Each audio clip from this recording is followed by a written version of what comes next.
Oh, yeah, my people, my good people. New sponsor for more stories. Listen up, GoDaddy.com. I want you to tell me why you need to buy a new domain name to start your own website. It could be anything. You could open a puppet show business.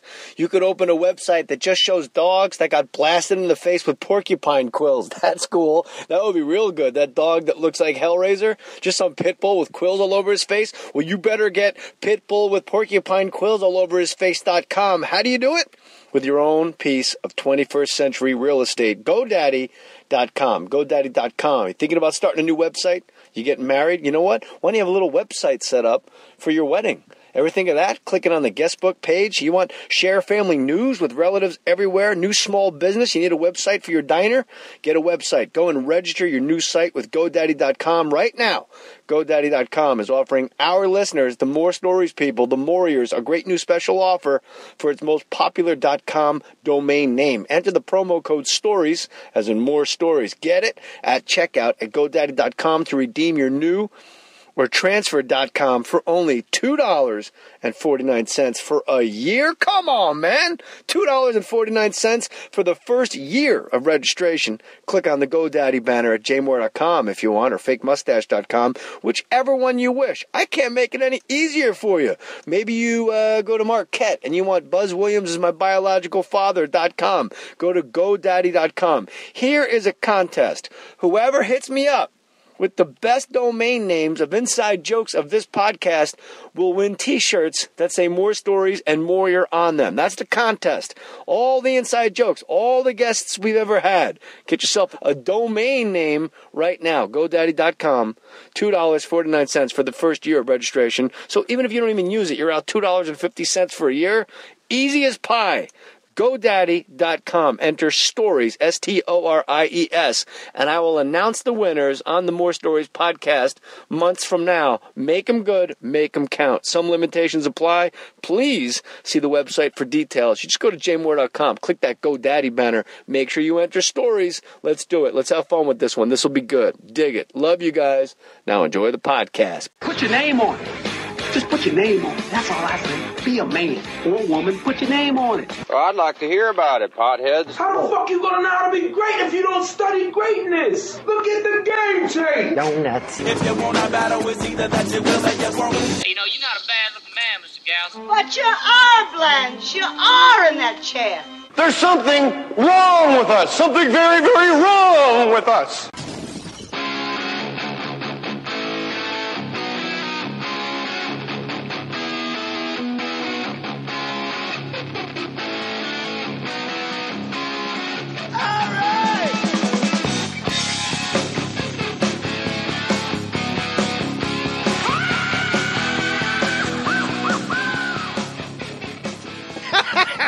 Yes, we're good. We're up and running. This is good. Jeff Cesario is an old friend, great comic. And apparently you can't do a talk show without Jeff Cesario executive producing it.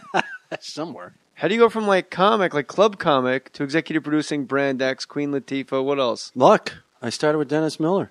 Miller? We could do a lot of that Dennis today. Dennis Miller Live. I was on that show.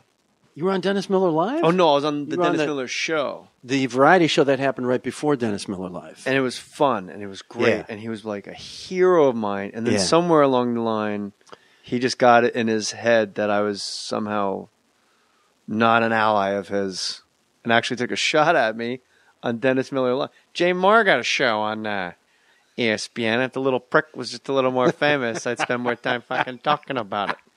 Like I made his monologue. Like nothing happened. Yeah.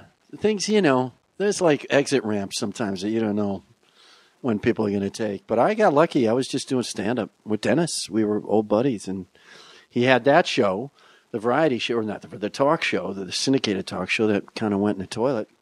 And they pulled the plug early on it. HBO picked him up and just said, we want to do 6, and we want you to just kind of rant. And so he was kind of under the radar. And he said, Jeff, you want to produce my show? I went, yeah, sure, why not? He said, all right, Bob, we start Monday, And so I went in and I started essentially as executive producer. And I'm sure by the time HBO caught on, they hit the fucking panic button, and just were like, can we get somebody with some experience in here? Yeah, but they would have picked just some herb off of their trash heap, filing cabinets, something that didn't work out. Right. Like, who's the guy from, insert stupid HBO show here. Right, exactly. It's been a long day, Who Jeff. did Brian Ben show? That's the one I was thinking of, you son of a bitch. Get him. But we lasted through the first 2, and we got a great review out of the New York Times, and we had a killer second show with Jim Carrey, and we won an Emmy for it. Like, boom, second show in. Won an Emmy 2 times in our first 8 shows, which was insane. And from then on, it was... Well, then you're minted. You're a made guy. They open up the books on you. And I was a made guy as the guy who could handle tough comedy talent. All of a sudden, I went from a comic, literally within 8 months, can you do the Chris Rock show? We want to start a Chris Rock show in New York. And I almost did. And then I got asked to join the staff at Larry Sanders. And I chose that instead because I wanted to get into narrative writing. And you don't like blacks. Well, of course. That's the underlying theme. No, don't you love the fact that Jack Ruby got into the garage that day? Hey, boss, the guys that owns the local titty bars here has a handgun. Did you let him in? Yeah.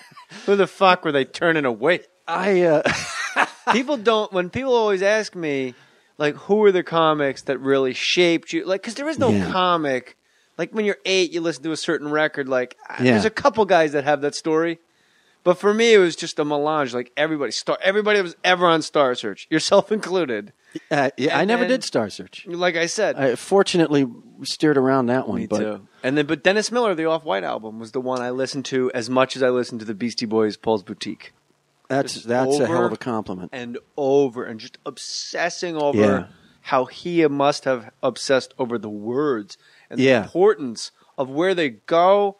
And then Carlin, quickly replaced everybody as far as words and the importance of words and where they go and why. Dennis, it's so natural for him. I don't think he obsesses. I think he well, more. Are you guys still friends? So you would know much more than me, obviously. But for me, I had like a tap out point when his second special, the black and white one that was at the Tempe Improv. Yeah. And he goes, he went on this long run. He goes, somebody stop me before I sub-reference again. Yeah.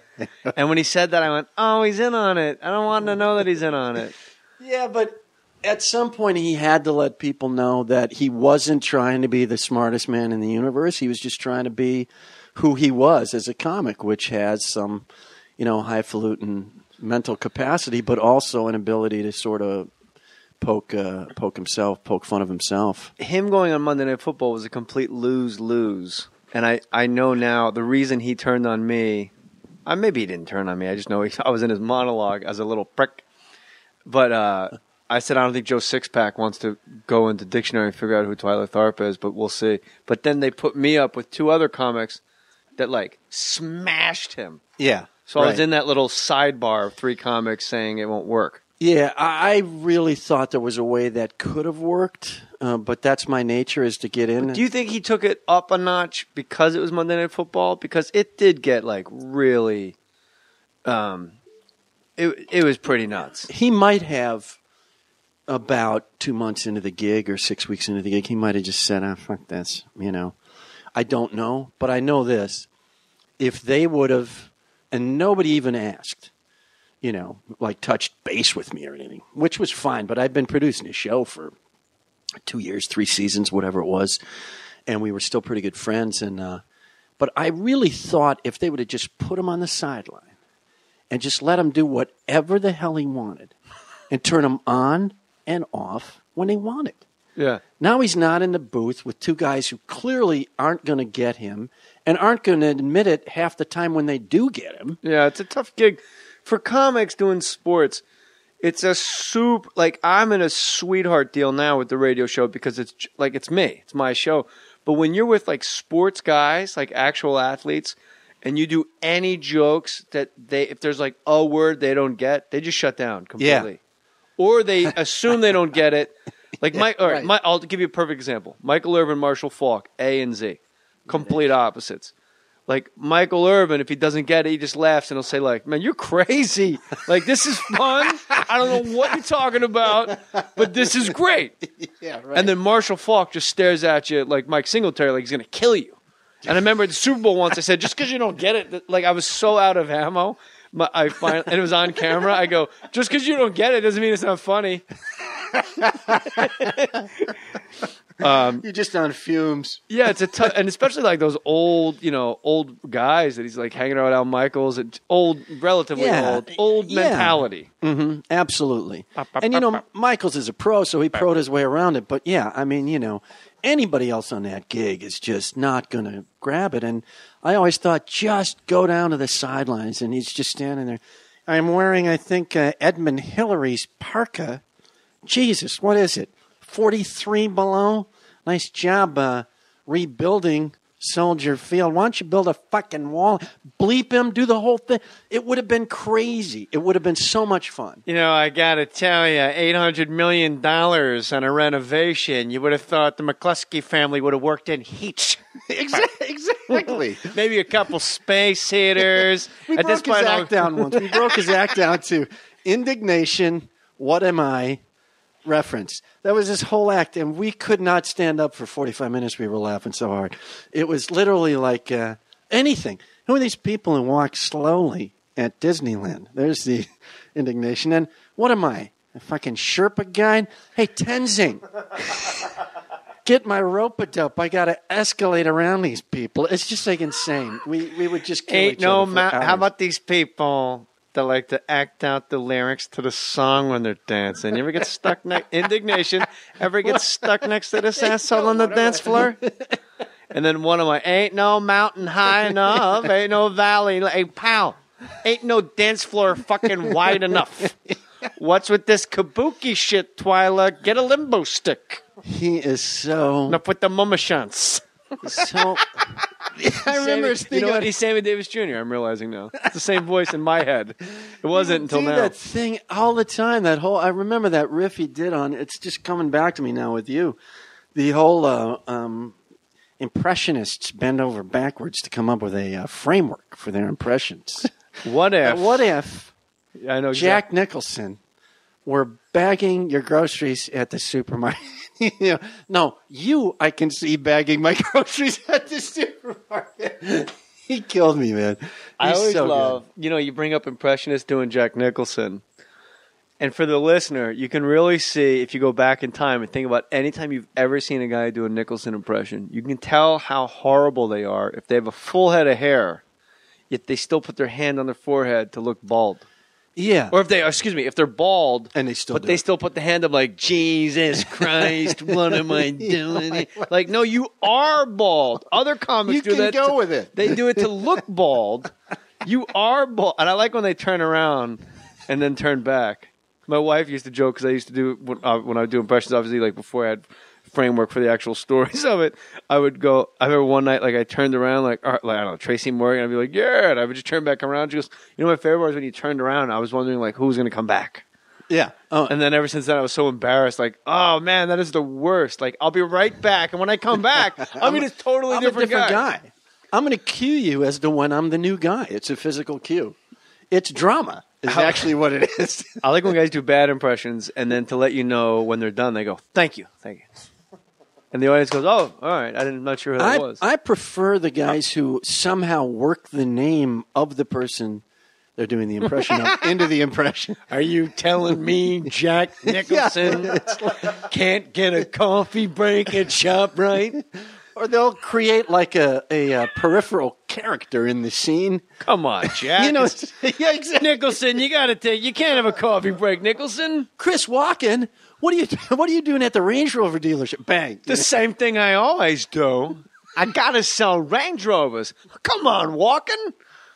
You don't have to sell for a living. Hey, Chris Walken, these Range Rovers ain't going to sell themselves. Yeah, I know. I was just taking a timeout for myself. I got to pick up my friend Jack Nicholson. That's the segue for shitty impressionists. Just fishing line segments. Maybe the audience would like to hear from Norm Macdonald. Hey, how did I get here? Jeez, oh my God. And we are actually doing it now for you. I know. And I'm laughing my ass off. You do great impressions. Do you still do any? Do you do them in the show? I do them all. I do them all. Speaking of impressions, Phoenix, you know what's up. September 19th. I think those are on sale. Please tweet me if Stand Up Live September 19th are not on sale yet. Jeff Cesario, are you on the Twitter? I am on Twitter, @RealJeffCesario. Somebody took Jeff Cesario. Isn't it amazing? And isn't using it. I don't even understand how that can happen. What is Little happening Harry to the Carey world? right there. It slips in. I do my guy, Chet Waterhouse, who's based... No, I want to hear Harry. Well, I could do Harry. Oh, brother, there he is, the Jesus Pop Fly. He dropped it. Oh, man, you'd think 360 days of sun down there in Haiti or wherever he's from. You'd think he could handle a pop fly. Oh, brother. Well, Cubs down 13-2. Let's see if we can't get a rally going. Hey! He did say that line about De Jesus. Yeah. Like, that's an actual Harry Carey. Here's a guy who lives in Haiti or Dominican Republic, and he drops a pop fly in the sun. I don't get it. I love those guys. I was fortunate to grow up in just a great area for sports. You're Jack a Chicago Brickhouse. guy, right? I grew up about an hour north of Wisconsin, Kenosha, Wisconsin. So I was actually a Braves fan when they were in Milwaukee. Oh, Then really? Wow. Yeah. Then they split, and I sort of became a de facto Cubs fan during your prime years. Like 12 to 18, I had no team all of a sudden. So I voluntarily moved over to the Cubs. And then I realized like 10 years after that, I go, what the fuck was I thinking? Yeah, they're the worst. And I just stopped and I moved to Minnesota and I started rooting for the Twins. I said, Twins are that's good it. to root for. And But Jack Field's- Brickhouse was priceless with the Cubs. He did another great faux pas that he would do the 10th inning after every game. And he would try to interview a player, and they had Steve Ontiveros, the first Steve Ontiveros, and they had just acquired him, the Cubs. And he goes, my guest is Steve Ontiveros. Now, Steve, big 5-2 Cubs win today with you've got Ivan De Jesus and Davey Rosello and whoever the hell else it was, Andy Fernandez at first base. Now, being able to speak Spanish has to be a great, great advantage to you out there in that infield. And literally, Ontiveros looks at him and he goes, Jack, I was born in Bakersfield. I don't speak a word of Spanish. And and he didn't care. Those old guys never cared. He went, well, hell, okay. Now take me through the 9th inning. He just went on. I loved their ability to drop the fucking plow blade and just keep going. They just go. They don't care. I had another great guy in there who did Braves and then did Wisconsin football when I was a kid. I'm a huge college football freak, and Wisconsin's my team. But, when I was 13, they would great logo. That Badger, man. Yeah. That's one of the good ones. Yeah. And Great before that was just a mascot. block W, and they would get their ass kicked every year, 66-3 by Ohio State. But Earl Gillespie would make it sound exciting. He would literally like, there's the kickoff from Illinois. Billy Merrick under it for the Badgers at the 5, churning, spinning, driving to the 6. He'd go, Earl, he fucking fell down. Dropping the plow, as you put it, drop the plow blade and just go, and they didn't care. Don't you think now, I'll ask you, Jeff Cesario, it seems there's certain comics, Louis C.K.'s one, Carolla's one. There's a certain group of guys, they can say whatever they want, and they're almost like Teflon. Where, like, if I tweeted what another guy tweeted, or if you tweeted, like, we would just be out of the business. Is that just because the people that would go after them know that these guys don't fucking care whatsoever? Like, drop the plow blade and go. Whereas I would be like, no, it's comedy. See what you got it all wrong. You would go into an analysis. I love black people. Like, what? How? I'm in show business. Hang on, let me pull out a schematic of that joke and explain. Yeah, like, no one's going to go after Dennis. No.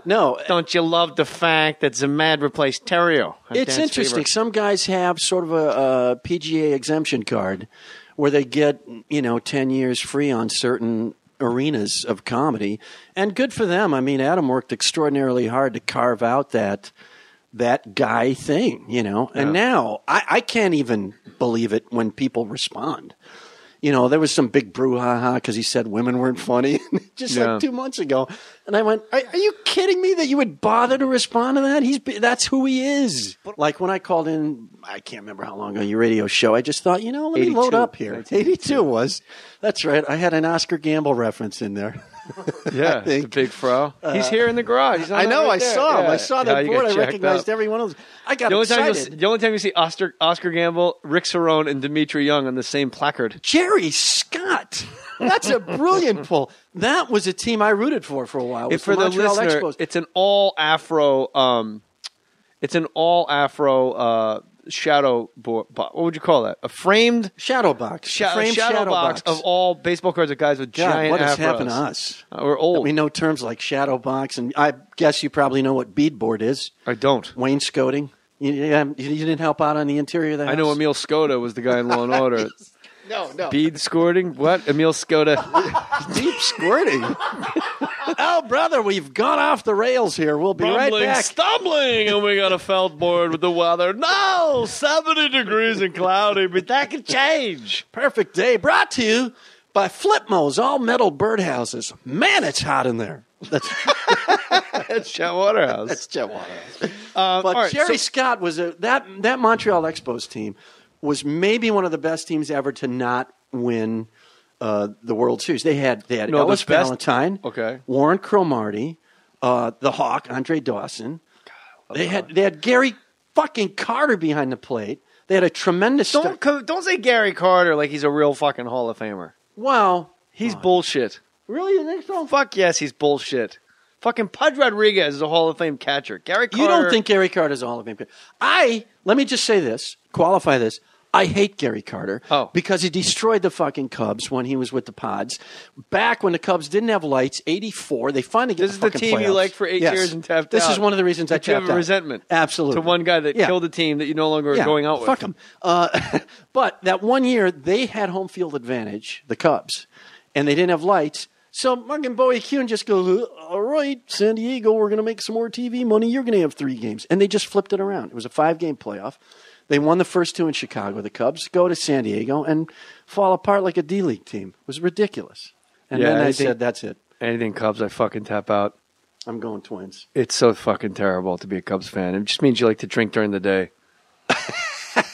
And I just saw recently, they've now officially built bleachers on top of the buildings. Oh, that happened a couple years ago. It looks like the Transformers or something. The fucking stadium just keeps going. And they painted a big Budweiser sign in the apartment across the street.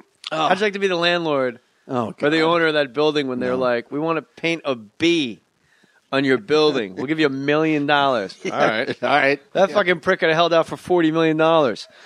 Hit the Amazon banner at jmohr.com, and that's how we bring you free podcast and pay for equipment and pay for our guest. Jeff Cesario held us up. Hey, and I will read what you bought if you email me. Mark writes me, hey, JJ, sure you get a kickback on my purchase because I get rerouted to the Canadian. Oh, I hope you get a kickback on my purchase because I get rerouted to the Canadian affiliate of Amazon, which is Amazon.ca. If not, please see if they can rectify that. You want to get on this, Matty boy? Yeah, hang on. I'll handle that for you. Yeah, 1 second. Both my wife and I make purchases online, and I would prefer to help your podcast. Today, both my purchases were inspired by your show. You're a prick. I got a set of Bluetooth headphones to help me increase my cardio and improve my health. Oh, okay. I guess he's listening to music on the headphones. I was confused. While typing this. While typing. You are right about heavyweights and smokers. This is like performance art. This guy needs to get to the point of whatever the hell he needs. We're friends here, you know? All right. Hey, I'm the guest. I'm just saying, look, this is what we're talking about. I'm saying trim it down a little bit. It's going to have more power, more effect. Henry Winkler's Hank Zipser book series. All right. That's cool. He's a 4th grade teacher. I will now take it all back, as Larry Miller would, with this famous quote, I stand corrected. I love Larry Miller. He's the best. So you get a reputation. I told Larry once, you're going to be the first comic who's going to need 2 Tonight shows to finish one joke. Because he tells these they're so long and beautiful, these stories he tells. And a shake of the finger at just the right point. I think they should teach sex education in the schools, but they should teach it, massive pause, wrong. That's what he said. I like that joke. Back to back. Oh, David Feldman? Is that his name? Sure. He had a great joke about teaching. He goes, sex. Teaching my kids about sex. I teach them at home, and I teach them the right way. Shame. I teach them shame at home. That's how you start. Feldo was on the staff at Dennis Miller Live. Feldo. I knew that was a Miller. There's no way anybody called him Feldo. I tell you, Denny was so great because he would come in. We had to figure out a way to work around him to start with because he would come in and he's such a spitballer. He would sit at the table in the conference room, and everybody be in their offices trying to write jokes. And Dennis would be in there, and eventually you'd just hear him go, "Hey, Driscoll." Eddie Driscoll's on stage. He'd go, "Hey, Driscoll, the fuck's with Frenchie Fuqua?" And then you'd have to go in and talk sports for like 2 hours, and you'd riff, and it'd be hilarious. Little of it useful for the show. So then he got a movie. He was very hot at the time, got a couple of movies, and he had to go to Toronto. You got that huge, something about Sandra losing. Bullock, some Sandra Bullock movie he did. Before that, he had the Michael, She Harassed Me, the Michael Douglas Demi Moore movie. Yeah. Something about losing $4 billion, saying that to a jury gets stuck right here. Yeah. You made the trailer. Boy, he was good, man. He was good for that guy. He used to say, I got a very, very, very narrow acting range. He was right, but he would kill it. So we went to Toronto, and we figured out a system where from then on, he would just come in Thursday night. We would do the show Friday night. Would you guys just mail him jokes by snail mail? We wouldn't even do that. A postman? We would fax the rants so he could put them together and put his thoughts in it and create a spine. To go off on a rant here. I don't want to get off on a rant here, but... I'm going into a mountaintop. They're going to a better place. That's right. I'm a charcoal briquette. He's so much fun. I haven't seen him in a couple of years, but what a fun guy. I like Dennis a lot. But you work with difficult comics. It's sort of like your calling card, and you just wrapped up Brand X with Russell Brand, and I asked you via email like 50 times, like, holy smokes, I love Russell Brand. Yeah. My wife loves Russell Brand. Like, we in this house think he's like, he could get an Oscar, like dramatic actor, great. Yeah. Like we just are complete gobsmacked fans of his. Yeah. And I tell people all the time, like, you got to watch him like doing an interview. Oh, he's other level intelligent and funny. And people are like, I don't like his stand-up. I'm like, all right, I understand that because I watch his stand-up. And I'm like, well, that's not the guy I just saw on Conan. Yeah. That like made Conan say, you're magical. Yeah. But he was the guy I wanted to go on his show because I wanted to come on the podcast. And then right when I asked you that, there was a flip where he decided he no longer wanted guests.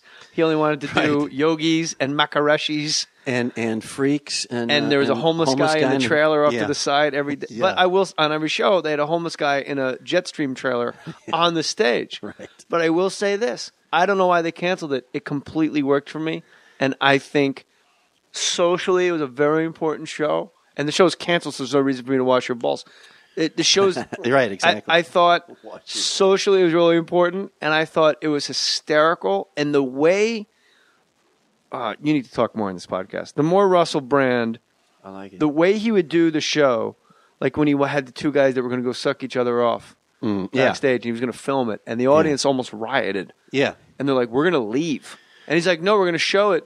We're going to show it on the monitor. Yeah. We're going to show it on the monitors. And then he asked the audience, do you remember? Of course you do. You're there. He took a poll like, all right, who else will leave if we film them sucking each other? And like a third. Yeah. And they asked, he goes out with the mic into the crowd. Yeah. This is for the listener that is like, fuck Russell Brand. Like, no, you got to dig. The guy was on, it was another level of comedy real quick. And he goes, why? And they go, I don't care if they do it. I just don't want to see it. And that was like the common refrain. Right. And then there was a long beat for him. And then he goes, like homelessness, like drug addiction, right, like mental illness. Yeah. As long as you don't see it, it's okay. And I was like, that son of a bitch just tricked me. Closed the gate behind me. Yeah. I was all the way in the pen before I realized I was in with the Bulls. He's brilliant. I love him to death. It was tough to capture what is magical about him with him hosting, because there is a weight of traffic copping to hosting a show. As you know, you've got a lot of business to do. I wanted to personally try to design it where he could literally walk in at 5:59 for a 6 o'clock taping. I think that's where he's best. And we just couldn't nurse it along to that point. There's, as you know, again, there's so many cooks in the kitchen on a talk show. Trying to produce his show, I always say and have said to him, was like trying to do, Caligula's taxes in Caligula's hot tub at midnight. It's just insane.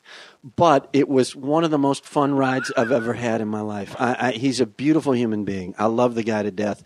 He probably took that as the greatest compliment in the world. He's an awesome when you guy. Said about Caligula's taxes and Caligula's hot tub and at again, midnight. he has the understanding that he is that level of narcissist. He understands it, and he's willing to joke about it. Yeah, that's working your program. Yeah, and he figured it out. And I can't wait to see his current stand-up run. It's just, I think it's Jesus, Che Guevara, Gandhi and Hitler, maybe. I can't remember. He just takes 4 of the world's craziest people and leaders and dumps them into one thing, and he's doing a whole show about it. He's an amazing guy. And the listeners, we got close, and I think probably, and I'll admit it here. When you say we got close, you mean close to hitting getting to striking show, oil. Yeah. That first batch Brady that you're money. talking about, right? The first batch you're talking about, I really wasn't around for. That was almost like on a performance stage. It was so issue-driven that the network wanted it to be a little more of a conventional talk show and then let him break down those conventions. The next 7 is what I came on to do, and then I also did the following 13. I thought that middle 7, we were on a 6-day delay, so we couldn't do anything particularly topical, but we could tape 2 hours and come out with a half-hour show. And I thought that took advantage of what he did, because then you could say, Russ, if you got an instinct, fucking go. Ride it for 10, 15 minutes if you want. We'll pull out the 2 minutes that works, or we'll dump the whole fucking thing. And we'll go on to the next guest or the next thing. And then we decided to go live to capture his live ability. As you know, he's brilliant off the top of his head. But corralled, to borrow your word, into, a tight 42 minutes was just too brutal. It was too brutal. I know talk show hosts that couldn't handle the amount of traffic copying he really wanted and had to do for what we wanted to cram into the show. And with a guy like that, the last thought he has is the best thought he has, because he's delivering it at 103 miles an hour. The radar gun just pops right out of your fucking hand. You go, where the fuck did that come from? But to produce that, to say, look, he'll get there when we get there, that doesn't work with anybody, right. Trying to make TV. And, and FX, God bless them, they're pretty edgy. They'll give you a lot of rope. Yeah, that's why I was surprised that he had a leash at all, was because it was FX. If it was a network, I'd say, well, this is too good. It can't last. I didn't think FX. I just think it wasn't expensive. I think what happened was about 6 into the new run, it kind of fell off the precipice. It got off the rails, which is still fine and still watchable. But, then when it careens off Mulholland, goes down into an area of L.A. no one's seen for 40 years, it's a little rough. So, and I think his soul kind of gave out a little bit when there's a confluence of factors comes together, and suddenly publicists are pissed because their guest isn't getting on or isn't getting on at the right time. And then he just went, fuck it. The best show of the last season was London, when he had Eddie Izzard and Noel Gallagher on. That show came closest to the live version that we did. I love the John Ronson show so much. The guy that wrote the Psychopath Test, because I could watch those two talk. You talk about 2 guys that are brilliant in 2 different directions. One is a psychopath. Right. Like Russell would completely fail John Ronson's Psychopath Test, and Russell knows that, and Ronson knew it at the time. Right. And Ronson is like so afraid of everything. Yeah. And like the way he sits, he's uncomfortable, but completely engaged that he's being bathed in the light of Russell. Well, it's so much fun to hang. I'm not crazy. Let these people know, like, there's a light in this kid. Yeah. In Russell Brand. Oh, no. He's brilliant. He's brilliant. He's bright. He has struggled back from substance abuse addiction, and he will continue to be, a fantastic actor, be a tremendous stand-up, and they will find the right home for his comedy on television, whether it's an animated show or some level of reality/sitcom. Something will come up that works. But that was a great example for me of part of his uniqueness. Part of Russell's uniqueness is he can get chicks just because he is who he is. Now, stand-ups can get chicks largely because they were the last person on stage and they controlled the energy. So there's a power there that women find attractive. Russell is all of that, plus he's attractive. And clearly he must know how to fuck, because there's women all over who want to fuck him. Shagger of the Year in the Daily Mirror. So, to 8 just years in a row. watch that is astounding. It's entertaining in and of itself. It seems like what you're explaining, Jeff Cesario, executive producer now of the Queen Latifah talk show that's coming out. I'm writing and producing on that, yeah. Yeah, and she's a Jersey girl. We're going to get to that in a second. That's right up my alley. It seems like the way for the Russell Brand show to work in perpetuity, for when you say you almost had it, to strike that oil and hit that daytime syndication money, It's like when a re-entry of like the space shuttle, when it's like solar panels are getting hot. Yeah. They're getting hot. They're getting hot. Like, don't Yeah. press it yet. No. Don't hit the button. No. Don't hit the button. And you got to see if it blows up to know if it blows up. We had Does that make Chinese. sense? We had Chinese heat shields. They didn't last. They just didn't last. Let me give you a better example. Wally Schirra, when he took off from. Sorry. I'm with you. I almost did it. Are you really? A Coke Zero you almost vanilla spit spit take. all over the I'll go anywhere on references. I've been well trained. But it's a serious reference. I didn't even try to do. Let me dig this on you. C-section. Wally Schirra, babe, sneezes in a space helmet. I'm doing Sammy Davis Jr. I don't know what the fuck I'm doing. Wally Schirra, when he took off, whatever the flight was after Gus Grissom got killed. Yeah. He took the rocket and he hit all the boosters, and it got about 16 feet off the launch pad and didn't go any farther. Do you remember this? I don't. Historically? No, I don't. And he had they were telling him eject, eject, eject, eject, and he just went no, no, no, and the thing went back into its fucking holster. And he saved NASA. Otherwise, it wouldn't have been his turn. Then they rotate the astronauts, and it's the next crew. But he went up in Apollo 3, I suppose, which is the one where he was banned from space after that because he was a real motherfucker. But he saved them billions because you either go eject, eject, eject, and he just wrote it out. It ran out of fuel, and he just set it back down. See, I love that. And I love the fact that in a small way, comics sort of represent that, or the kind of comics we're talking about. There is a shoot from the hip, drop the plow blade, Rat Pack sort of, let's move forward. I got to apologize. Fine, I'm sorry. Boom, I'm going I got to forward. see if it explodes to know if it explodes. Yeah. And comics, good comics, share that mentality. I'm going forward. I'm just going forward. What if it doesn't work? Well, I won't know that until it doesn't work. Yeah. And the only way it's going to work is if I'm on thin ice and I'm not looking backwards. I'm just looking at the other shore, and I'm going to fucking reach it. You don't know about Wally Schirra? I don't. I didn't know that. Apollo 3, he finally gets up in space. Remember, he was the astronaut that did commercials for, like, Sudafed? Yeah. And he was in a suit. He goes, how'd you like to sneeze inside of one of these things? Just a big fucking okie. He's like, how'd you like to sneeze? And he's holding his helmet. Do you remember those commercials? Yeah, I do. Vaguely? I remember those. Afrin or one of those weird nasal sprays. And what happened was he got all the way up into space. And once he finally got up in Apollo 3, he should not have been going up because Apollo 2 was a shot and he just blew out. But then they go, okay, this is Houston. We want a little change in the flight pattern. We're going to have you rotate the limb, 5.2 clicks, 3, and he just interrupted and went, that's a negative, Houston. Ah! And they were like, they gave it to him again, and he goes, that's a negative. And they're like, is there something wrong? He goes, no, we're all set. And then he just left and got back, did something else, and came, but he didn't far to go. And they're like, all right, we're going to rotate counterclockwise instead of clockwise on the east. And he goes, that's a negative. And he told him like 3 times. And they got like the Colin Powell of the day on the mic to go, son, you're being given a direct order. He said, you can order me when I'm on land, but I'm on space. I'm on space. It's what it's all recorded. Because I did From the Earth to the Moon, and I got to talk to these guys. Oh, you I got did? to hang out with astronauts. And these guys were like, oh, Gus, we all grieved Gus so bad. And his reasoning was, Gus Grissom got so much shit because he let a fucking capsule sink. The guy went to space, came back, withstood the heat shields, re-entry, landed in an ocean. Let's just give... Hey, you didn't land in New Delhi, India. That was kind of cool. You landed in the water part. And then it filled up with water, and he goes, whoa, and he just jumped out and started swimming, and they're like, how the fuck do you let this thing sink, Gus?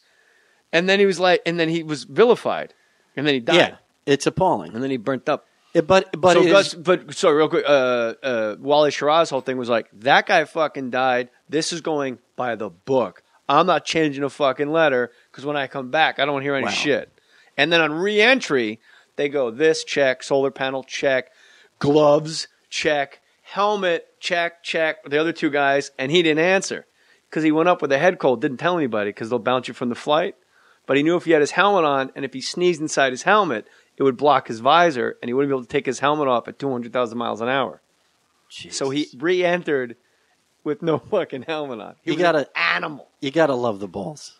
Crazy. You got to love the balls. Like these guys now, they go up, they float around, they think they're big shots. Big deal, Mr. Spaceman. Look at me, I'm the Spaceman. It's crazy, but I love those guys. I love the balls on those guys.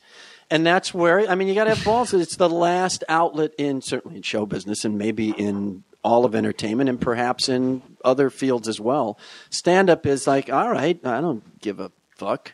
Get out there and make people laugh. Patrice put it best when people were saying like this, like you can't talk about rape, you can't talk about this, you can't talk about this. And he goes, I don't even want to talk about it, but I got to know that I can. Yeah. Like, you can't take the wrong. Like, he did something about monkey bars in the playground. Like, I got to know there's another. You got to let me swing to at least feel out there to see if the rung is there. Right. Don't tell me it's closed. When you do stand-up, do you do improv? Do you get out in the crowd or fuck around from stage or do don't do anything with the crowd because I don't want anybody to ever feel uncomfortable at a live show because it makes me so uncomfortable if I'm in an audience and a guy starts going through the crowd. I'm like, oh no. And if I feel that way, I can't imagine how Herb from accounting feels, man. Yeah. Like if you're just some guy with a date, like don't fuck this up for me, dude. Because I know my shirt's too tight. I'm trying to dodge it all night. I didn't want to wear this to begin with. I just picked her up and I'm like. This is my third date. I'm so trying to get into her pants. Just let me pretend to be somebody else for a little longer. You comb your mustache, Mike? Yes. I'll do it. And I tell you why. Because I learned for me that it's fun. I approach it like music. There's a prepared chart. You go into the crowd? I don't physically go into the crowd, but I'll work them a little bit. And I'll try to get off your usual, what do you do for a living kind of stuff and get into how did you guys meet or what drew you to her or anything like that. And I always try to back off it and help that guy. I'll say, look, I will get you in her pants. Trust me on this, And I won't ever go after somebody unless they've come after me so hard, and that hasn't happened in decades. But you're like the super friendly guy. I think because I played Bob Sugar, the moment I look down, I know this. The moment I look down, like when I walk on stage, they go, no. Yeah. And I have to like do a disclaimer right when I walk on stage. I like the seconds before I have to open with walk-in. Do walk-in. I have to go, I'm not going to pick on anybody just so you know. Like, I don't care what you do, where you're from. I know you're from here. You guys, Milwaukee never showed up on my front lawn with a check saying, we're here, do it. Right. I don't know what you do for a living. I know you work harder than me. If you got to pee, go pee. Ladies, you want to go take a shit? Go take a shit. I don't care. Drop a deuce, girls. Do your thing. Like, I get that paid, and then I look at the first two rows and I go, you're already having a better time than you were 30 seconds ago. And they're like, yeah, he's right. But I could say, like, you're so kind that if you started going to the audience, I think I would almost be like relieved, like, okay, I hope he gets to me. This is fun. Yeah, it is. I try to make it a good time. And then because I don't do it that much anymore, it's almost freeing in the sense that I just get to wander into chunks of my act fuck, that's right. I had a whole 8 minutes on this. I remember 3 of it. I wonder what the other 5 was. Forgot about my space program chunk. That was Dennis's great line of any heckler. He got heckled once at the Comedy Store. This has got to be 84. And he just turned to he's killing. Guy heckles him. Dead stop. Screeching halt to the crowd. He looks straight at the guy, turns in that sort of stiff body thing he used to do. He looks right at the guy and he goes, sir, I'm incapable of human interaction. And he just turned right back and kept going with his act. I was howling on the floor. I could not take it. I like to take famous people through history and switch them up. Like, for example, what if you took President Ulysses S. Grant and Cary Grant, the actor, and juxtaposed their positions? I think it would go a little something like this. Nah, I'm just fucking with you. I just wanted to get all the way up to the precipice and jitte back to Coolsville. Jitte. What the fuck does that mean? I think it's a ballet term. Jitte back to Coolsville. Back to Coolsville, yeah. But that crowd was so quiet when he goes a little something, because it was like, is he going to really combine Ulysses Grant? Yeah. I was like, oh, wow, this will be so neat. Yeah. Boy, there are guys like that just hit you. I remember when we connected, it was before anything had happened to either of us. It had to be 84 here in Los Angeles. At the old... Same year that you called in the radio show. What's that? Same year you called in his radio show. 1982, you called my radio show. Yeah, that was right. We talked about it earlier. Yeah, a couple of years after that. Thank you, Matty boy.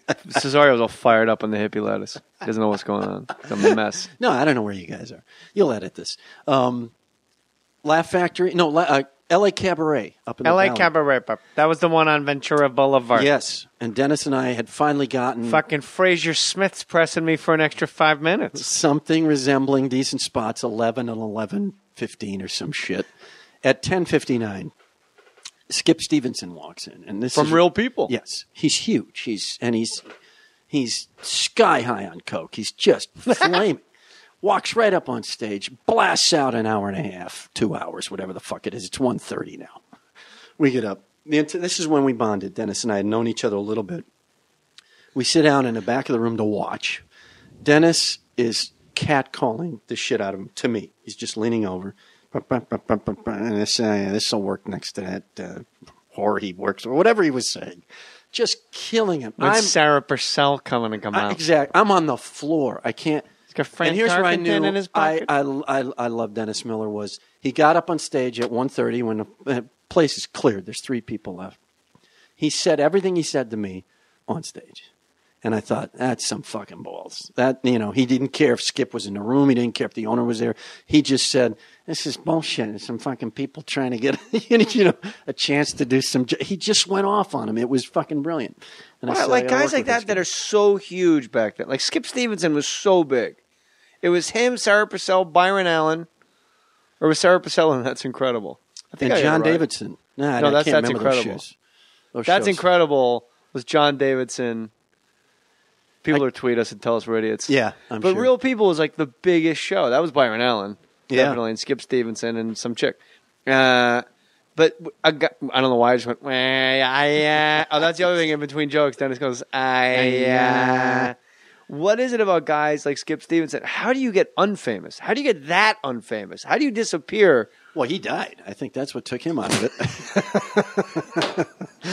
That'll slow you up. That'll take you right off the rails. That's too bad too. He's just hitting his stride. I just saw him in 1986. How could he be dead? I remember sitting in Valley View Road in Verona, New Jersey, watching him on the TV. Now you're telling me he's gone? Gone? Like that? I just saw the guy. You beat me by a nanosecond on the snap. Like that. Yeah.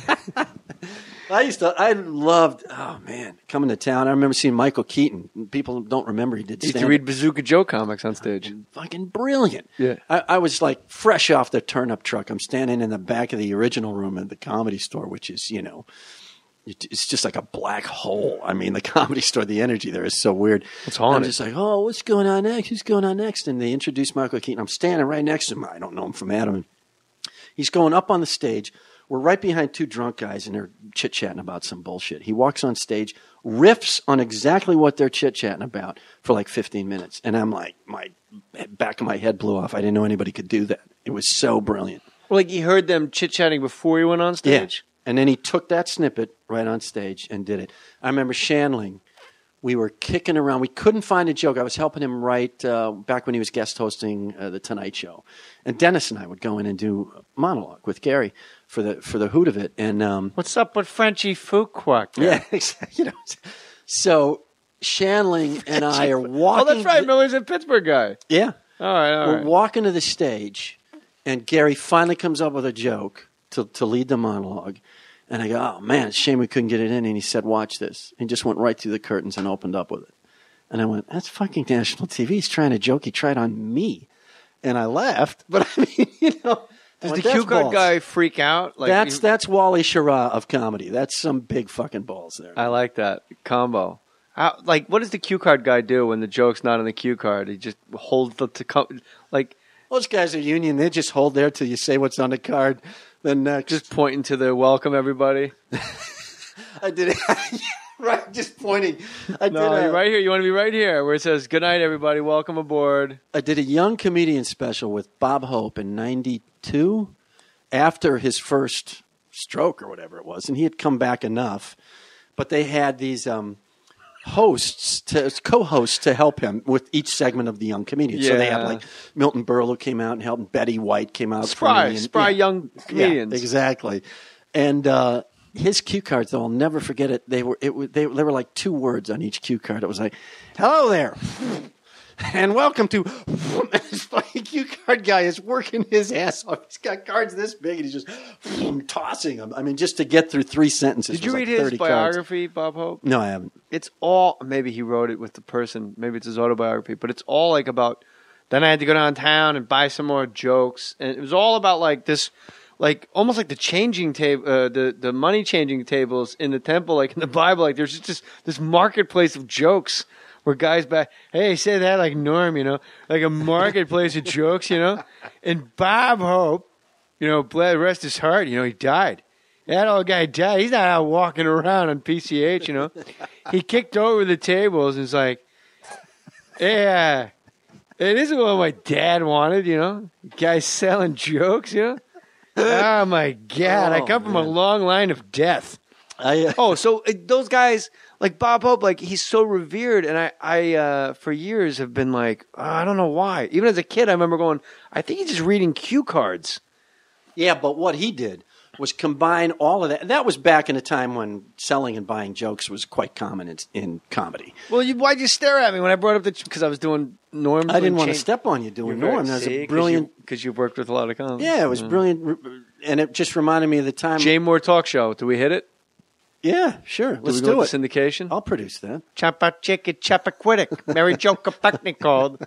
She's like, where's the fucking scuba suit, Ted? Sorry. Norm's leaning outside the wall at the Laugh Factory. This has got to be probably 8 years ago now. And I go out and see Norm, and he says, Norm, how you doing? He said, hey, great. And we chit-chat for a little while, and then there's this pause, and he looks up, and I'm staring at him, and he's leaning against the wall. We're waiting for sets. And he just goes, can you fucking believe this shit? That's what he said. Like, this is where we are after all of this work. Just still leaning up against the comedy club wall. Wow. Artie Lang. But where else would you rather be? Nowhere. This is all I can do. I don't really have a lot of skill. I mean, talking incessantly is all I got. You are a shepherd of those who talk incessantly. Yes, and occasionally, like a good jazz musician. Occasionally, I'll lead. Sometimes I'll produce. I like that. I liked Artie Lang sat in your chair, and he said he was doing a gig in San Francisco with Norm, and he was opening for Norm, and Norm goes, hey, we're in San Francisco. Like, they're like, all right, you guys ready for your show tonight? Like, literally. All right, woo, let me hear it. Woo. All right, your first comic tonight. He goes, hey, hold on a second before you go out there, Hey, you're in San Francisco, He's like, yeah. You may have seen him. Hey, don't do any of that fag shit, all right?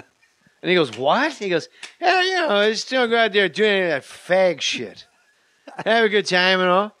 But don't do any of that fag. Artie Lang. Hey, no, I'm being serious now. Like, don't do any of that fag. Artie Lang, everybody. Just go out there and do any fag. And Artie, like, for 20 minutes is just like, I didn't even know I had any. Like, he doesn't even know what, it's like Norm's so wormholed into his head. That all he did was... And he's, nothing. And like, then he's afraid to curse. And like, everything he says is a double entendre. And he's like in his own head. And then and he's like, what the heck? And he gets off stage and they introduce Norm. And Norm goes, hey, you guys have a lot of AIDS up here. And that's bad, right? They say that's bad. But I saw in the newspaper and on the news tonight, it said, hey, that AIDS. Well, they didn't say that. They called it what it was. They go, it does not discriminate. That's kind of good. You know how discriminating. So that's a good thing about AIDS. Not like discriminating. He's black. I can't do it. It's like he just said that to Artie. He got into Artie's head and then he opened with it. So Queen Latifah, I want to hit this. Yeah. I love all hail the Queen. She's the best. I could drop so many Queen Latifah references on you that you would have no idea what I was talking about because you're just a white guy from fucking Racine, Wisconsin. Kenosha. Don't fucking insult me like that. Racine's in Illinois, right? No, Racine's in... it is? Twin Cities of Death and Destruction, Racine and Kenosha. You've heard of God's Country, which is the other side of the state. I grew up... Gangster side. American Motors was the big factory in my hometown. It employed 30% of the people. It was just, and American Motors built the... fucking Pacer. You remember that car? I do remember it well. Yeah, what did your dad do for a living? Was he a legitimate My dad was a businessman? photographer. Really? So he shot like portrait photography, class pictures. Teen nudes? Anything. No. Don't teen. Well. A little too quick on that. He hasn't passed away, so I haven't got into the archives that are buried under the floor. Skip Stevenson and your dad? Fuck. Those No, two? my dad hasn't passed away. Oh. My dad's 91. I think you just said he passed away. Didn't you? No, hasn't passed away. Oh, that's what I was like, Neither is no. my parents are 91, still living in Wisconsin. And for the kids. They're still staying together for the kids. Yeah, they did. Well, clearly. And they clearly stayed together for us. And they're still pistols. They're Italian, both of them. I'm full-blooded Italian. They still argue, but they're deaf. So they argue about two completely different fucking things. It's hilarious. Like, I put the car in the garage. Well, that's why I made tomato sauce. What'd you do that? And oh, jeez, please. They're hilarious. They're just so much fun. What are their names? Roma and Guido. Your father's name is Guido Cesario? Yeah. And he's a photographer. Yeah. And my mom was a librarian. So they were sort of gray collar. So you guys were loaded. Oh, yeah. Oh, yeah. You just went home and jacked off onto a pile of money. Jesus Christ. Would you live in a fucking shoe? That is I hope you had a lot of brothers hilarious. and sisters. But typical Italian, they kept the shoe immaculate. You could eat off my mom's floors plastic on the shoe. using my dad's tools. That's how clean our house was. I think staying together for the kids. I think KP Anderson has an actual entire joke about his parents. I know he has a joke about his parents hating each other and arguing. He does like a Michael Bufford-like announcement. Oh, of his really? Parents. Like, I like KP. Holy shit, is she comedy. still talking? Ladies and gentlemen, can't even smoke in his goddamn house. Please welcome. But I think that's where I picked up staying together for the kids. I would hate for my buddy to think I was lifting some shit off him. So they're together. Your father's a photographer. Your mom's a librarian. Yeah, and they're hanging out for dear life. Did you go to school naked? You wear a barrel? No, I went to Catholic school. So you could wear the same uniform every fucking day. Jesus Christ. Yeah, I know. That's like no income. Seriously. No, it's a brutal. librarian and a photo. Yeah, you're in negative. You're in negative income. A photographer. Yeah. Get footage. Go in your mind in detail and get footage. And he had a temper, but he would never blow up. Really, I remember never very in the few dark times room. with those. Never in the dark room. But I would remember never in the dark room. That's Come hilarious. on, these are good. And that's back. That's a great fucking photographer joke. Never in the dark room. No. Not I think here. the chemicals got to him because he once in a while he would go down in the basement, down those stairs, and I would just hear him on the way down going, "God, sucking son of." Just every fucking cuss word in the world. I know what it was. It was his knees. His knees hurt. The stairs hurt his knees. Sure, I got bad feet. When I go downstairs after a run, I'm like, oh my God, mother. He needed arthroscopy is what he needed. What does that mean? Cured the whole thing. That's the knee surgery. But they just take a little pen. They're in their 90s. I love them. Will they come to the Paps? You think they'll buy tickets? We can't let them drive anymore. They would go. Really? Yeah. They went to a lot of my shows. Really? Yeah. That's cool as hell. It was really cool. And when I was living in Minneapolis, I opened for a lot of the great soul acts of the 70s in the 80s. Kiki Shepard, everybody. Keep it going. Seriously, like Gladys Knight and the Pips, Kool and the Gang. It was like crazy. One of the Pips is white. Yeah, it's pretty late in the run. Gladys Knight and Pip. But Gladys Knight now is hot. That's a hot ticket again. Is it in Vegas? Oh yeah. No, everywhere. That's really. It's a real deal. But She's gold. You're completely correct. Like Dionne Warwick, Gladys Knight. There were like these weird not Chaka Khan. Yeah, I guess so. There were like all those 70s soul ladies. Tony Orlando Tony Orlando's Chaka still way Khan. up. They just took a real dump like all through the 80s. But then in the 90s, like right now, if you want to go see Dionne Warwick, I'm going with you. Really? I miss that shit. Let's do it. Let's fire up the car.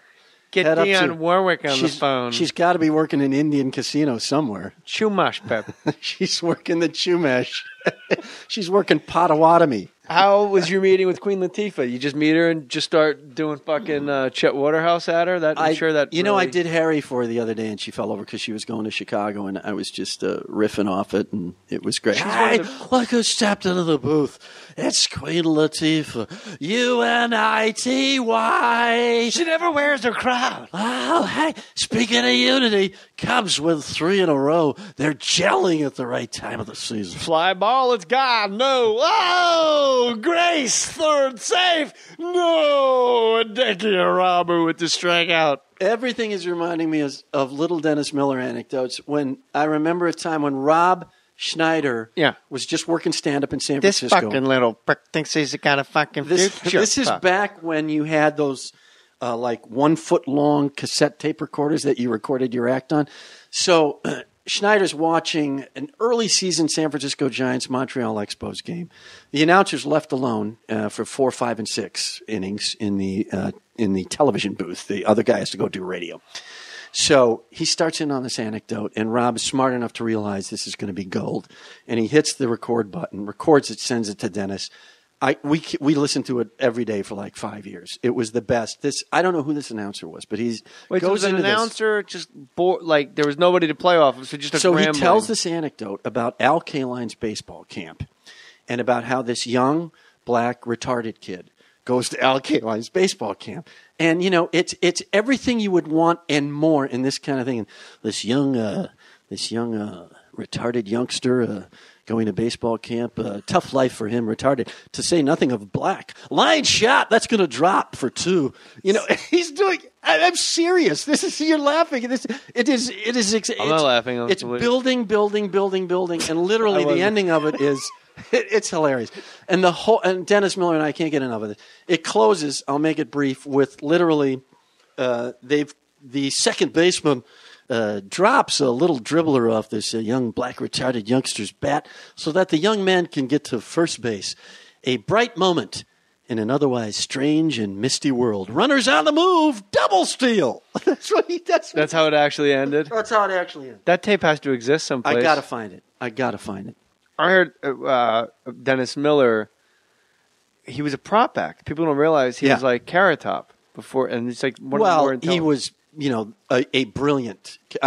I actually love Carrot Top. I love Carrot Top too. I defend him. I defend all comics. Guy writes great jokes. He slips them in every third or fourth because he knows with his crowd he can only dovetail in here. You don't have to speak English to enjoy his comedy. True, and I mean that as a positive.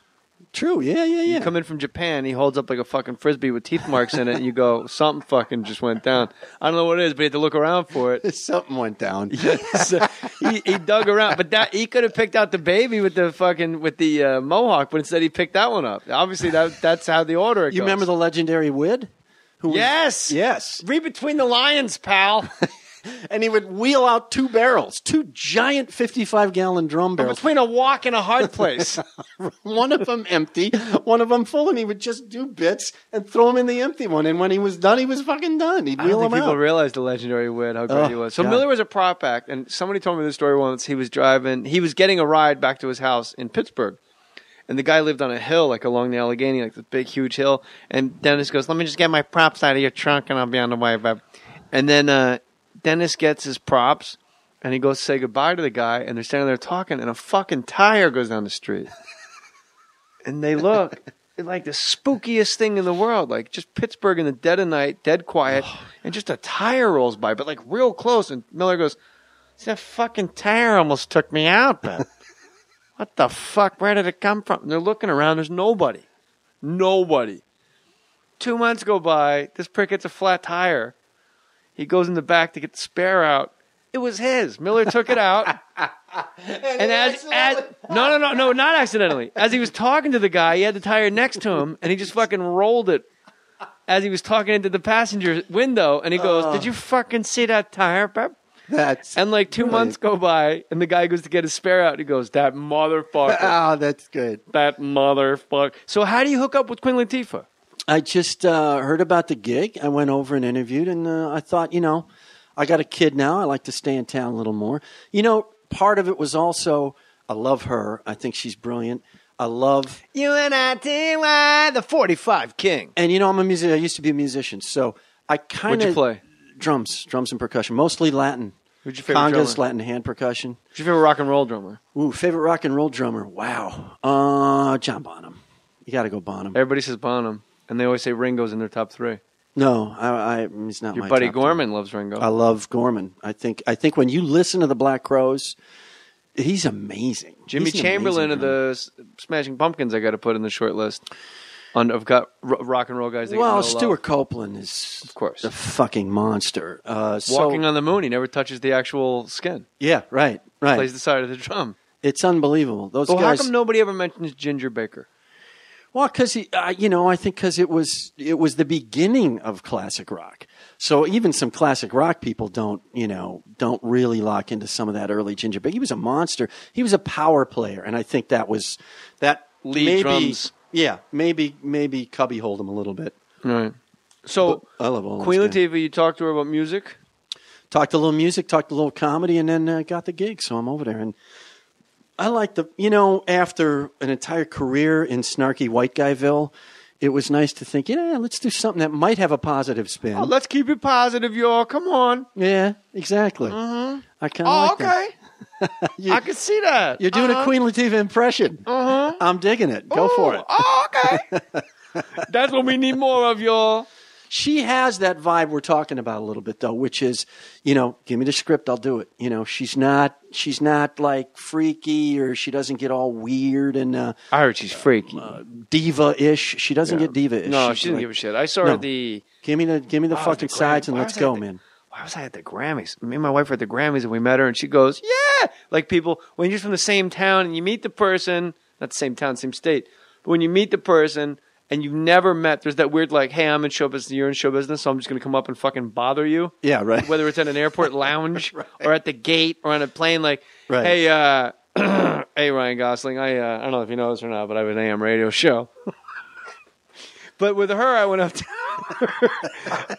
to Queen Latifah at the Grammys with my wife, and she goes, "Oh, what's up, Jersey in the house?" Like she knows what to say to let you know that everything's okay. Yeah, she's a very good. Is it going to be a daytime like Sharon daytime Osbourne talk show? Starts September 16th. No, what is the secret? Because so many people. Shit, I was watching a Rufus Wainwright on YouTube, and he was on the Vicki Lawrence show, and I was like, wow, we really fucking scraped the barrel for people to do talk shows during the day. And I'm not joking at all. You know I'm not. But some of them hit. Like and if you thought Jerry Springer would hit, people would tell you you're crazy. Yeah. But that's the one that hit. But like Vicki Lawrence and like everybody that's ever had one. Like Rosie O'Donnell, like how could that not hit? Yeah. I think she'll hit because she's comfortable. People really like everything you're just saying right here. And that's what we're aiming for. We're not trying to turn it into a stand-up. Did she ever guest already? Because Russell's first guest was Anthony Anderson. Yeah, of the news cycle, yeah. And I've done movies with Anthony Anderson and get along famously with Anthony Anderson. And with all respect to Anthony Anderson, you don't launch a show with fucking Anthony Anderson. Well, like that's Tom Hanks and Bill Murray. That's like your first. Those are the guys you call. Right. But as you know, this is all about booking. It's all about power. It's all about structure. But he wasn't on an FX show. No, but here's where Jim Jeffries. He could have had. Here's where we're Louis C.K. You want to understand what we're after. Here's what we're dealing with from an EP standpoint on that show, from executive producing that show. Louis C.K. New York wouldn't come out. Would perhaps do it when he came to L.A. for whatever reason. That wasn't then. Okay. Jim Jeffries was beautiful and wonderful enough to do one of our test shows. And for whatever reason, Russell said, I like him, but much later in the run, if we do him, I don't want him early. And everybody else at the time, this is a month and a half out, are like, yeah, we'll get a bigger name. Comes down to it, we're not getting anybody for whatever reasons. And there's myriad of reasons. People don't want to come on. What can I push? What can I not push? And when am I going to get on? Russell has a rep as, the rock and roll guy. So there are a lot of people who may not want to come on and certainly may not want to do your first show. A lot of big names aren't going to do your first 6 or 7 shows, even though it was our, whatever it was at that point, our 14th show. They still, it's a new format. It's his 3rd format change in 14 shows. They're going to, maybe we'll come on, but let's see.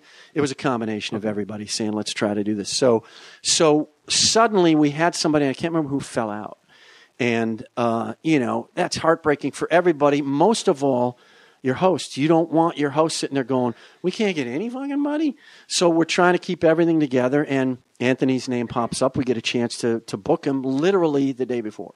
And the second guest was Kathy Griffin. We got to pull the fucking trigger. And Kathy is a really good talk show guest. She's like Russell in that sense. She's a self-starter. You could drop the pin and boom, she'll go for 7 minutes. You got to give her a caution flag to slow her down. I mean, she's great.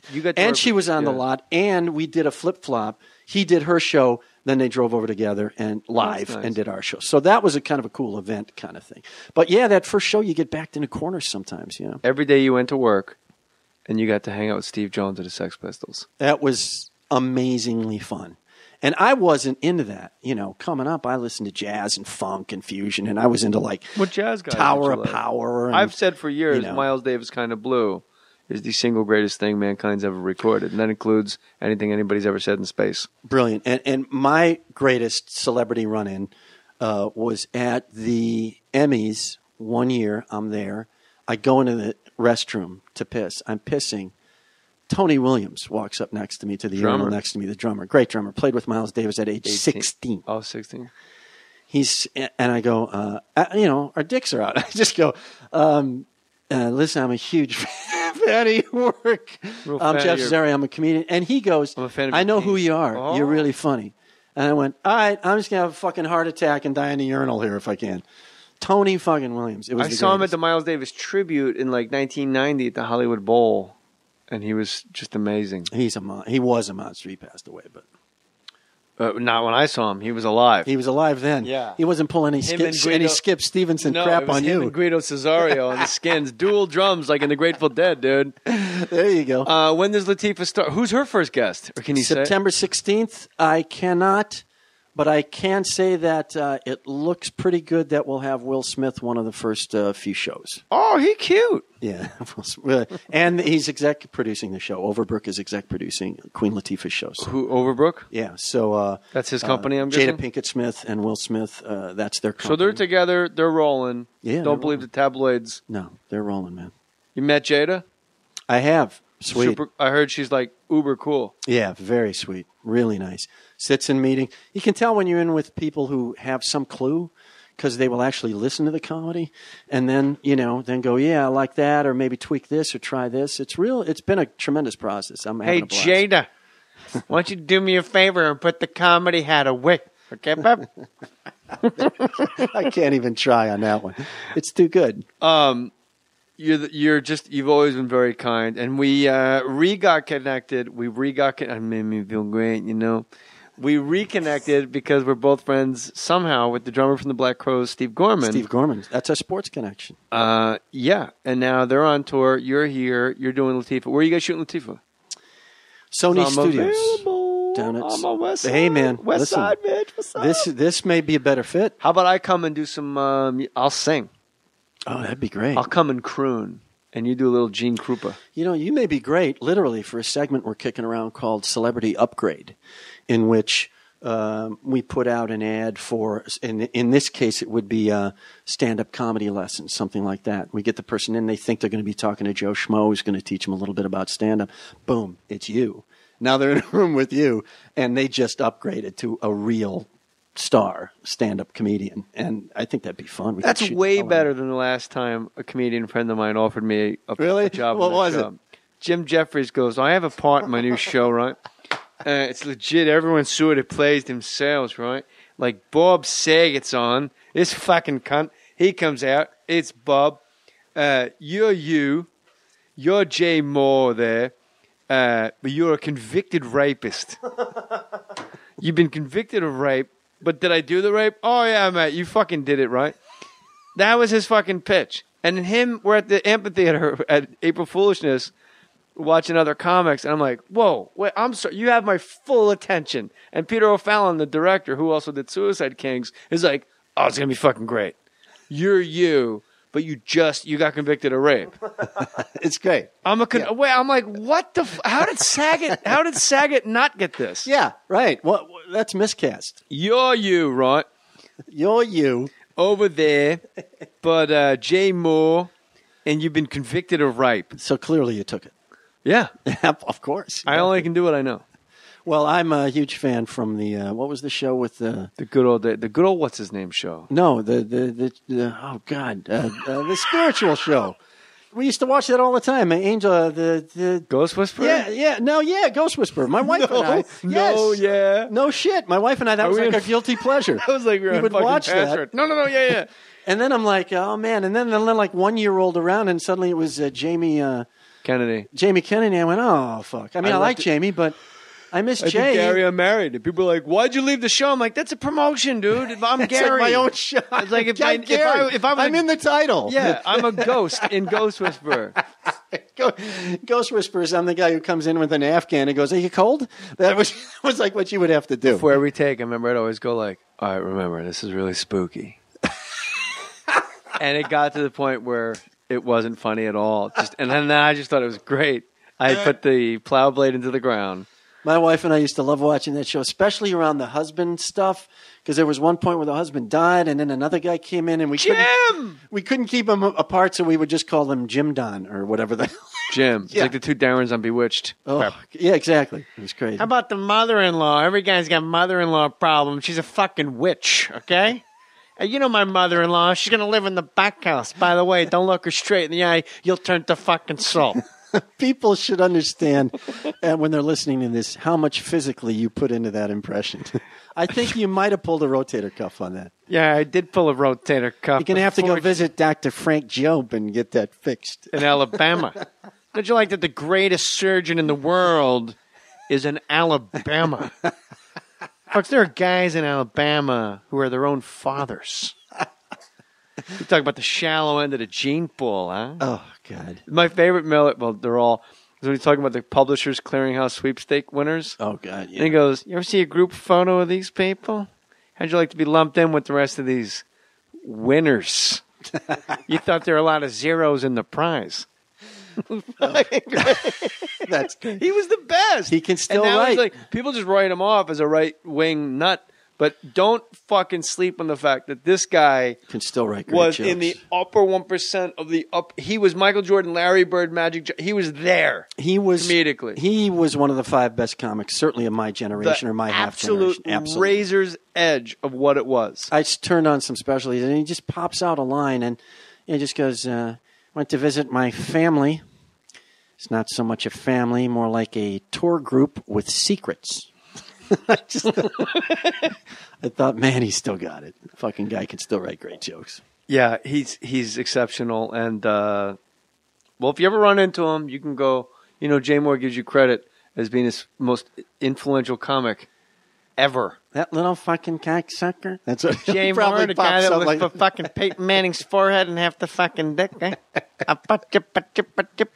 That's exactly what we would do. We would joke that we would win one Emmy, and then we'd see each other at the old folks' home when we're both 90 and just go, hap, hap, hap, hap, hap, hap, not be able to get a fucking word out. Old Miller would be great with his little tiny hands.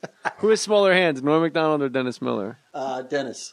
Dennis has a crazy Chris small. Rock might have smaller hands than either. How can I have small hands?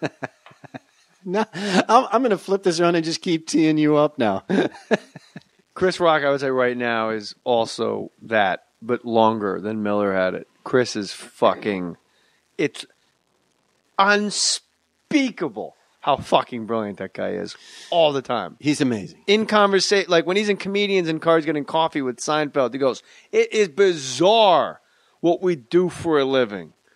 It is bizarre. It's not normal to get up in front. If you went to school to pick your kids up and your son had 500 kids around him, you'd break that shit up.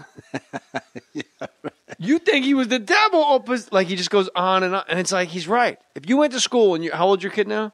4.5. If you're 4.5-year-old just standing up and there are 400 kids just facing him going, you'd be like, don't do that anymore. Yeah, stop doing This is too bizarre for words. He's amazing. I remember when... Oh, freakish. It is freakish.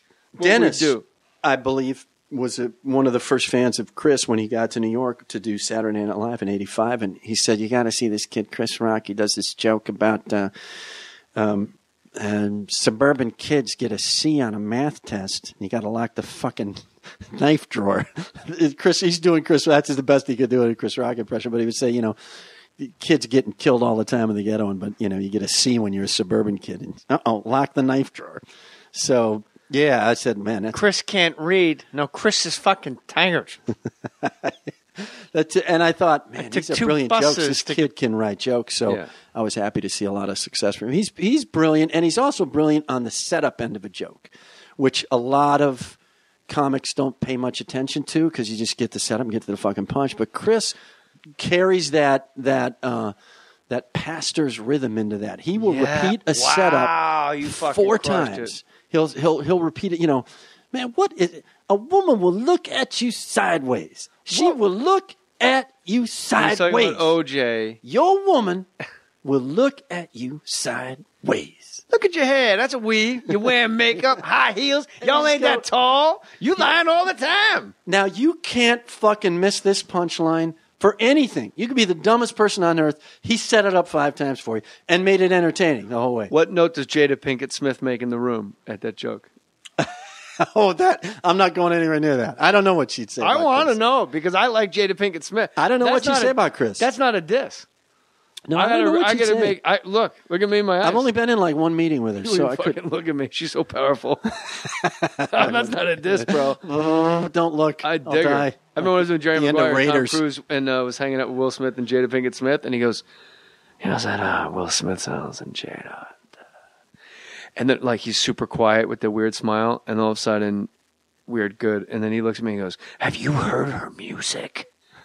She's amazing, man. Like, Cruise went crazy about Jada Pinkett Smith's music. Yeah, she's good. They're talented. They're all talented. But Chris Rock is societally important. Like, the jokes Chris does, like, it's not coming from a guy that's, like, his whole thing about, like, liking black people. But I hate niggas. I wish they'd let me join the Ku Klux Klan. Yeah, but he's saying into a black audience. They're saying to a black audience in like the Charlotte Coliseum. It ain't like a little ass fucking room. Yeah, it's an arena where they play basketball and they are standing up and cheering the fact that they hate them too. And you're going as a white ticket buyer or viewer, you're going, oh, I didn't know this even fucking went down. Yeah, I know. And you're cracker, and like doing like who's more racist, white people or black people? He goes, black people are more racist. Because you know why? Yeah. Do you know why? Exactly. Why? Because we hate black people too. Yeah. And you're like, I take care of my kids. What do you want, a cookie? What do you want, a cookie? But like, I ain't never been to jail. You ain't supposed to go to jail. Motherfucker. Grand opening, grand closing. But the fact, like, as a white viewer, you watch Chris do stand-up and you watch the black audience respond and you go, oh, I didn't know, like, they had these feelings. I'm so ignorant to the culture. Well, the guts, again, tying it all the way back into that drop the plow blade and go. I mean, he was nowhere. I mean, I remember talking to him once because I worked on a movie idea of his that had been written into a script, and I was writing movie scripts, and I'd gotten an assignment to rewrite it, and I said, oh, this is cool, Chris Rock, maybe this will happen, And I finally ran into Chris, and he says, I said, hey, I worked on the script. He said, yeah, that's back when I wasn't in show business. So there was that giant period before that big special that catapulted him, where he just went away. But, man, he just kept pounding a heavy bag, and he just kept saying, I know I'm fucking funny. He put his money on himself and made that killer special, and just fucking, it was like he was catapulted, just boom! He was going 7 miles an hour. His first credit after that special was special thanks to KRS-One for writing "Out of Here," and just a rap song about you got to think about when you're out of here. $5,000 love seat, out of here. Range Rover, something, out of here. I've been a whole thing about. I remember how large these rap groups were, but they kept fooling off, and he kept falling off. And then he names like in the rap song like Houdini, like weird rappers that were like. Cool Modi, like guys that were so big, and they're just vapor gone. Skip Stevenson gone.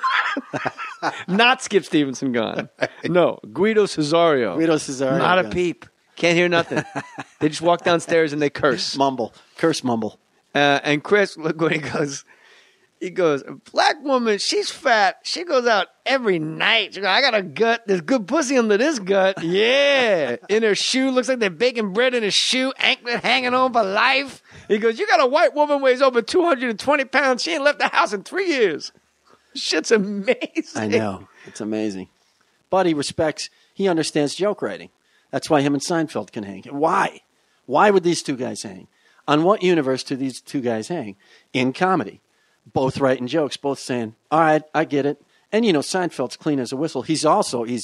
I worked for Jerry, and he's tremendous. He's unbelievable and wide open and friendly and one of the greatest laughs in the world. I never get tired of trying to make Jerry laugh.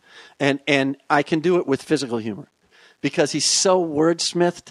And I'll just stand in a certain part. Like I did an impression of my washing machine repairman came to repair the machine. And I had some new Miele fucking super science machine with a computer in it or something. And he's got to look through like a 12-inch telescope into my washing machine, like a half-inch hole at the top of it to see what's wrong.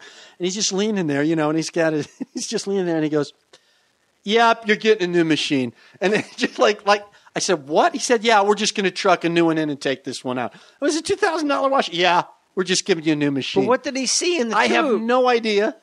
But I know I did that impression for Seinfeld, and he fell over. Just ants shoveling, like anytime they look in like a little hole in the cartoon, it's just like an army of like mice, and they're shoveling. Yeah, exactly. Or they got backpacks, and they're like, "I quit." Yeah, Me too. Exactly. It's throw a Chinese miners from a 1930 movie. Oh right? no! You need a new machine.